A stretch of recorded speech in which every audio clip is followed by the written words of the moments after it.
Infanticide. 8 février 1761 Notre-Dame de Senilly, dans la Manche.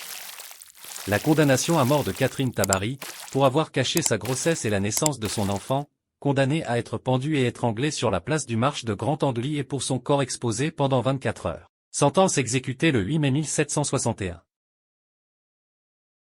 Mise à mort de voleurs de grand chemin à Avranches, Manche, 50.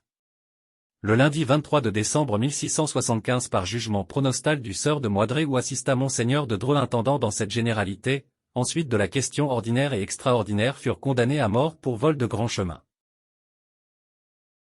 Usurpation d'identité, mariage et galère à perpétuité 13 décembre 1727 Mouchamp, Vendée.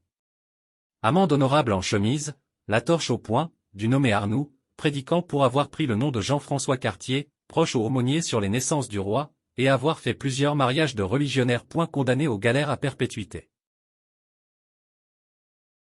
Le baron du Bouchet tué d'un coup de pistolet à Saint-Georges-du-Bois, Maine-et-Loire. Le jeudi 4e jour de février 1649 fut tué à la porte du jardin de Maître, Johann Péan sergent royal de la paroisse de Millon messire Jacques de Puiry. Baron du Bouchet par M. Carbone mis d'un coup de pistolet et le samedi 6e jour du 10 mois son corps a été inhumé en l'église de Saint-Georges-du-Bois. Enterrement de François Bernard, diacre, assassiné le 30 août 1654 à Guitté au lieu dit Beaumont, par Julien Brosse. Meurtre d'un homme 09 février 1653 Cherbourg, Manche. François Risbeck tué le soir précédent par Charles Orange dit Gangue-de-Bois. Le samedi 27 août, François Ricard, demeurant à Coutances, s'étant trouvé sur la muraille de Cesteville, comme on tira un canon sur un navire ennemi, ce canon qui estoit de fer s'étant crevé, un éclat du fut brisa la cuisse du dit Ricard qui en mourut le lendemain. Remède pour les oreilles.